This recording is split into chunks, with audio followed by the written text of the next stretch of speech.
You're watching UnrealEntGaming. This is Beerus, the god of destruction. Make sure you subscribe to UnrealEntGaming and push the like button for me, or else I'll Hakai you from existence. Oh, and do make sure to watch the entire video all the way through. And to follow UnrealEntGaming on both Instagram and Twitter. Whis, enough. On to the video.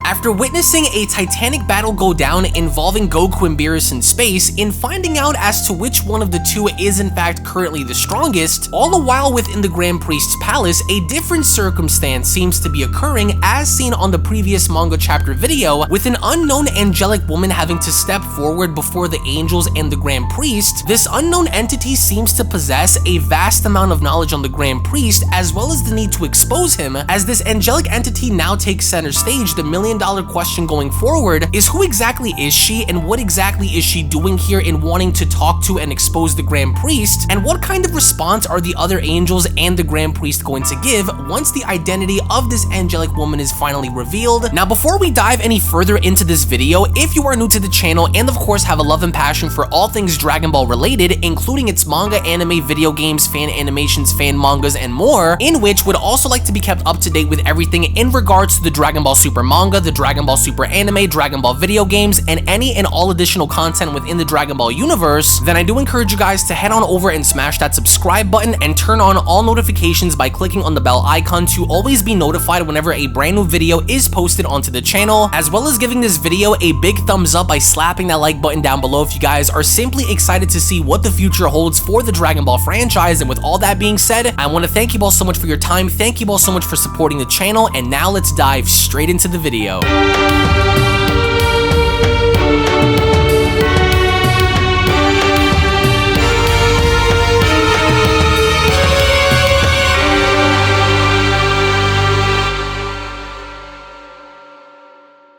As our story continues following the initial events of Beerus having to battle Goku in space, as the narration went on to inform us, a few minutes earlier on Beerus' planet, Whis went on to ask, "How do you feel now, Goku? Your fight has taken on too great proportions," as Goku responds, "Yes, I'm sorry. I was so obsessed by the possibility of defeating Lord Beerus that I might have gone too far." "Defeating me?" Beerus asks. "Die with your mouth wide open, unconscious young mortal." "I'm not so young anymore," Goku responds. "So get up, Goku," Whis says. "It's time to heal you." "Oh? Alright. However, if possible, I'd like to keep this one," Goku says as he proceeded to point on his back. He then went on to continue, "I'll remove it when I'm able to inflict that kind of injury on Lord Beerus." And Beerus goes on to sit back up by responding, "Touch me if you can."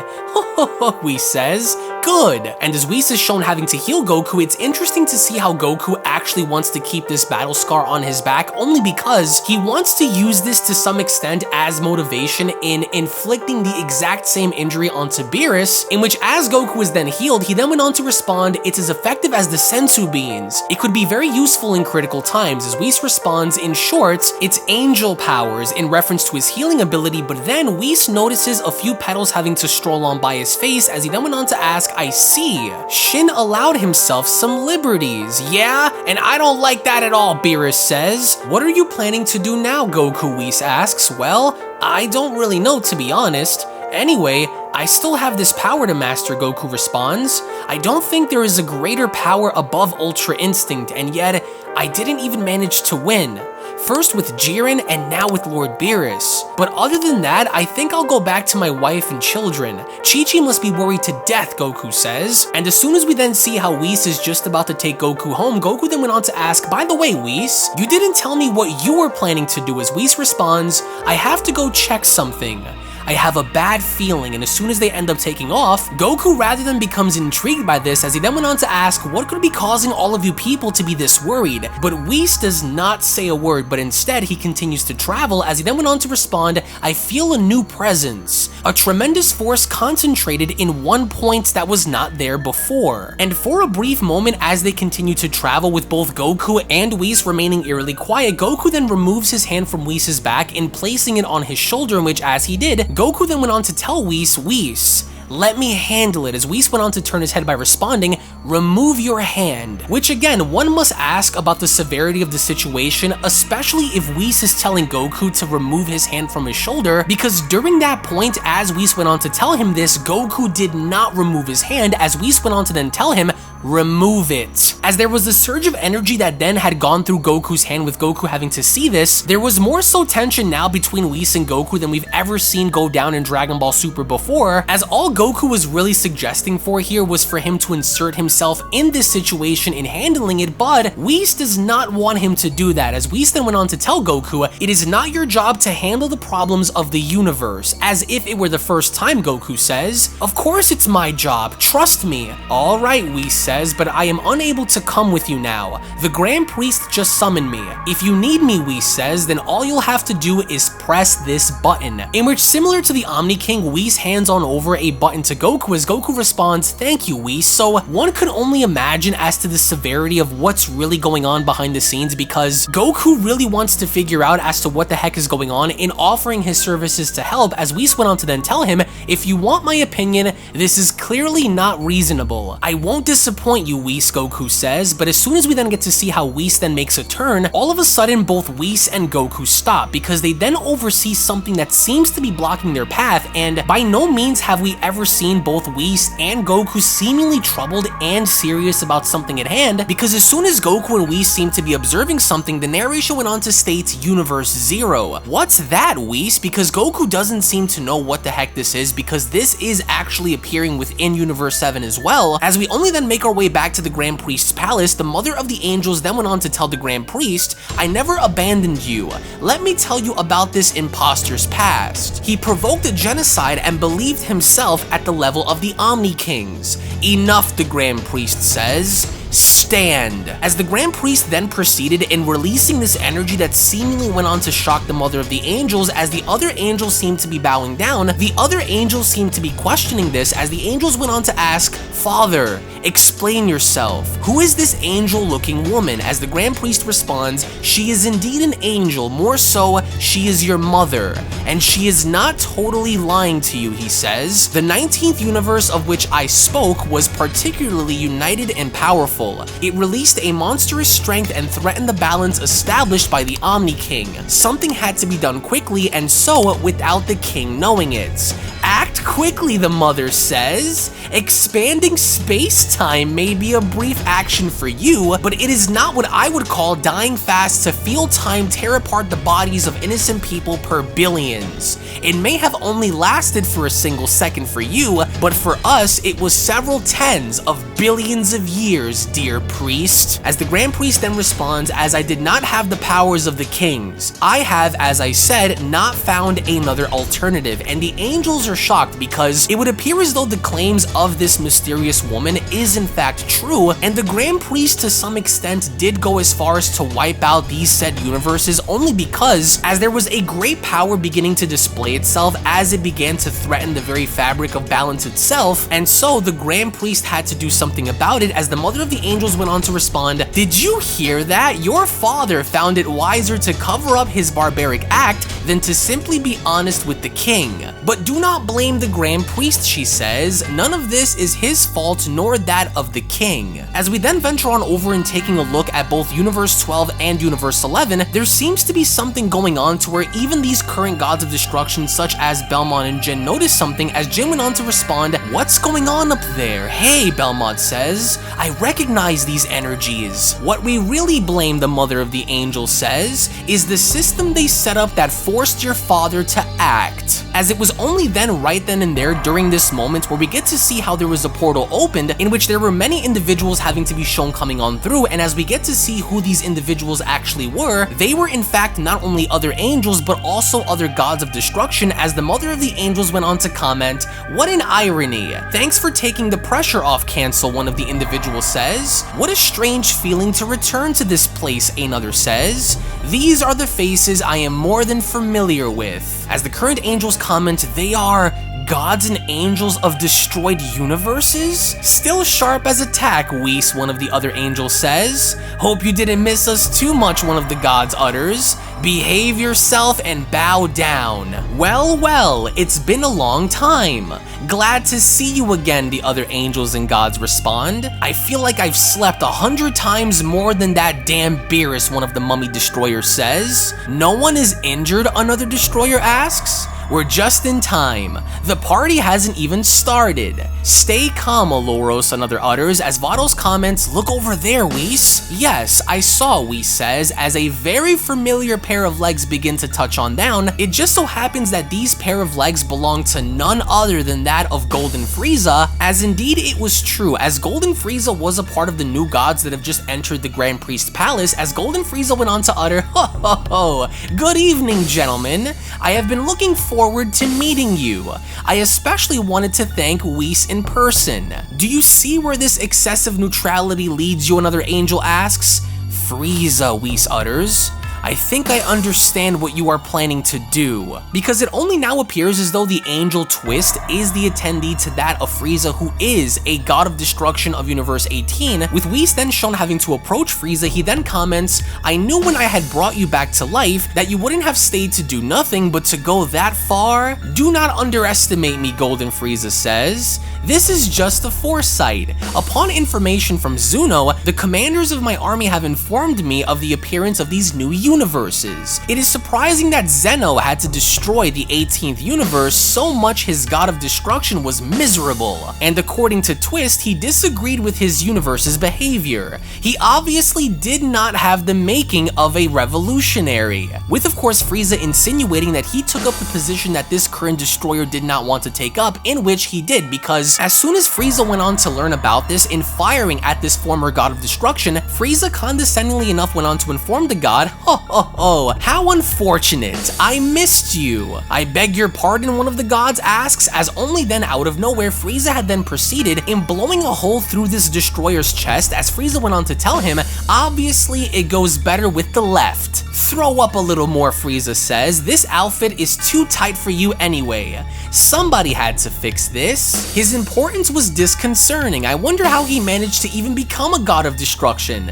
"Heck, no matter. None of this concerns you," he says, as we get to see how Frieza did in fact become a god by actually killing one. It was only then as Whis went on to overhear this where he went on to comment, "I don't quite understand the point of having to come to this point. Anyway, it does not concern me. You are right," as Frieza responds, "Would you regret my resurrection?" As Whis remains quiet by responding, "You are unconscious, Frieza. You have no idea of where you step." Because although Frieza seems to be bragging and gloating about how he became a god to begin with, he seems to be further antagonizing Whis by asking him about his resurrection and going as far as to kind of mock Whis, as Frieza then went on to continue, "Well, it is all to your credit to take this risk. However, would you please tell me where Goku is?" "Son Goku," the Grand Priest asks. "What does he have to do with him?" "Father, I had spotted Universe 0 before you had summoned me. I agreed to let him scout, but I lost contact and he is not using the button I gave him. I can't reach him or distinguish his presence in the condensed aura that forms in Universe 0. "Are you talking about the mortal who came in screaming like a donkey right in our headquarters?" one of the destroyers asks.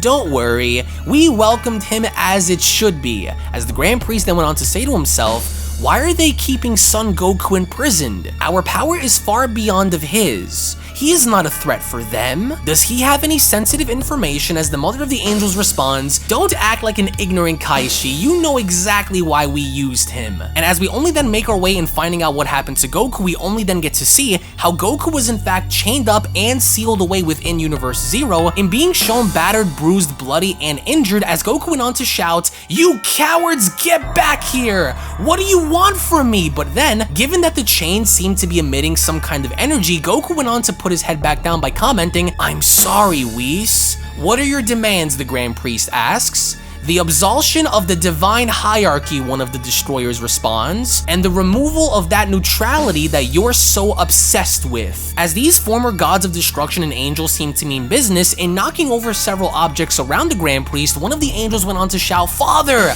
"Stay calm," the Grand Priest says. "Father, it's this mentality that blocks you," the Grand Priest says. "Do not panic." And it was this hierarchy that during the tournament erased the gods but not the angels? Knowing all of this, how could you claim yourself a guide? One of the mummy destroyers asks. "No more games," another destroyer comments. "It's time to make things happen." And with this destroyer having to be shown stepping up to the Grand Priest doesn't seem to be backing down, as he went on to respond, "Oh? And what will you do? What can you do?" the Grand Priest asks. As the Mother of the Angel then went on to put her foot forward in having to lean on over by telling him a war between deities on a multiversal scale is about to happen. The revolution starts now. Every individual, mortal or not, will have to choose his side. Only one will remain. Let's fight for a new world with perfect balance, she says. But the Grand Priest was not having it, because from there, the Grand Priest had gone on by raising his hands up in such a way that it only then appeared as though the Grand Priest was just about to use a tremendous amount of power in doing something that affected all of the other angels and destroyers, as the Grand Priest went on to stick his arms out by commenting, "Irarop met Dao," as this went on to seal the gods and the other angels in place, as something unusual begins to happen with the Grand Priest, as blood seems to be pouring out of his nose, with the other angels having to step forward and commenting, Father, are you okay?" "Don't worry, cuss," the Grand Priest responds. "What have you done to them?" "I froze them in time and space. But it's not over yet. We have to teleport them to Universe Zero and freeze them in its turn." "But isn't that dangerous for your health?" Cuss asks. "Cuss, come on. Don't be ridiculous." "Help me," Cocktail Whis responds. "We have to gather all of the Supreme Kais with Kibito. There will be 13, and that should be enough." And as we then get to see how all of the Supreme Kais are then beginning to gather from the other universes, Cocktail went on to respond, "I greet you, dear Supreme Kais. Whis has summarized the situation. Do you think you are able to help us?" As Kibito went on to respond, "This will not be an easy task, but with 13 of us, we should be able to succeed." As Whis responds, "Come on, let's stop the formalities. Stand up." "Good," the Grand Priest says. "Let's continue," as we only then make our way back to Earth, and seeing how everyone seems to have a picnic with Android 17 being present, Majin Buu, a grown-up Goten, Hercule, and Krillin, Chi-Chi seems to be worried because she's trying to figure out as to where Goku is, as even Goten went on to ask, "How is Mom?" "I'm not sure," Videl asks. "Are you okay?" "Yes," Chi-Chi says. "Come on," Videl says. "He's just late. You know him." "You must be right," Chi-Chi says, as she goes on to wipe the tears from her face. We only then pan on over to Gohan, who seems to be fixing his tie, and Gohan seems to look sharp, he's focused, he seems to be getting ready for something, as he went on to comment, "The sky looks beautiful." Dad hasn't arrived yet, as an awkward silence is then bestowed upon the table. That's when Gohan continues, "Well, I see. Let's each," but then Gohan went on to look on up by responding, "Oh, what's that?" As we only then even venture out into Universe 11, and seeing how Jiren seems to be tangoing with a massive gargantuan creature, it's extremely fascinating to even see how Jiren seems to be training and battling these monsters, until he also seems to notice something up in the sky as it went on to catch his attention, as while at the same time when going back to Universe 6 and seeing what Hit was up to, Hit was simply doing his job. He was assassinating people that he was hired to take out, which I absolutely love, because Hit seems to be blending within the crowd and doing what he did, until he himself once again had noticed something up in the sky, as even on planet Sadala we get to see how Caulifla, Kaba, and Kale seem to be training, as Kaba proceeded to greet himself to both Kale and Caulifla, with Caulifla being shown just finishing her push-ups. She then went on to respond, "Whew, 20,000. Hi, Crawler, what you doing here?" As Kaba responds, "Nothing. I was just huh? What is that?" Kaba says. "What are you talking about?" Caulifla asks. "Well, look, what's that ball? Huh? No idea, Caulifla says. Check it out, Kale. There's a ball in the sky. Weird, Kale says.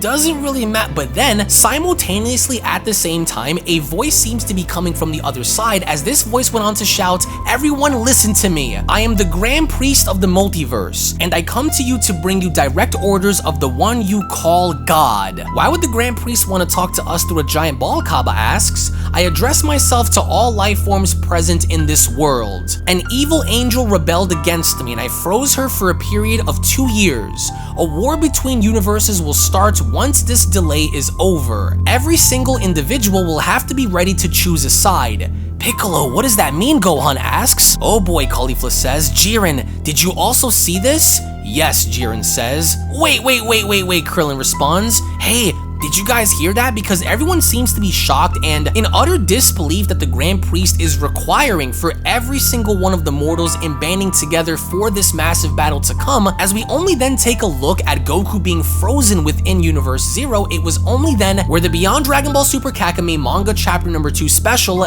then comes to a close. Now, I was absolutely blown away by the level of detail and art for this manga chapter, specifically when the new gods were introduced, because more often than not, some people will say that these characters were overly designed or they were kind of made out to be a bit edgy, when I would totally disagree to say that most of these new gods of destruction look very, very intimidating. And to even go as far enough as to see Golden Frieza become a god of destruction himself by massacring one of the other former gods was definitely a great homage and callback to the original Dragon Ball Kakumei manga, which the only real criticism that I have for this manga chapter is the dialogue, because it is translated from French to English, to where some of the sentences and conversations kind of felt a little off, but I can ultimately understand given the fact that it is translated from French, which I ultimately do hope they approve upon in fixing the translations a bit more going forward. But either way, one of the other many things that I loved was seeing how these other destroyers and these other angels were stepping up to the Grand Priest, in where the Grand Priest was then forced in sealing these entities away within space-time, even for a brief moment. I'm not sure as to why the Grand Priest was shown being tired or at least bleeding from his nose in sealing these entities away, when we actually know that within the main canonical series of Dragon Ball Super, the Grand Priest is stated to have so much power that, in my opinion, even if he were able to perform such a feat in sealing these entities away, that it really shouldn't cause the Grand Priest to drop on down to a knee or bleed from his nose or even be exhausted to begin with. But either way, I do think that there is a plan going forward involving said characters and the Grand Priest, so I can't really wait to see what's about to happen, especially with Goku now being chained up and sealed away and finding out what's going to happen next involving him. So I can't wait to see what manga chapter number 3 has in store for us, which again, I do hope you guys enjoyed. If you guys did, then be sure to give this video a big fat thumbs up by smashing that like button down below, as well as also clicking on that subscribe button if you guys just so happen to be new to the channel and cannot wait for more, along with clicking on the bell icon to never miss a single video posted onto the channel, on top of supporting the creators and the artists behind this fan manga, in which I will leave their links located down in the description box below for you guys to go on ahead and check out and support, because the level of detail and the level of attention that these guys have put into this fan manga is insane. So in my opinion, they do deserve your support, and I think that they do deserve your criticisms as well. So if you guys have anything to add in requesting something of your own for the future in this story,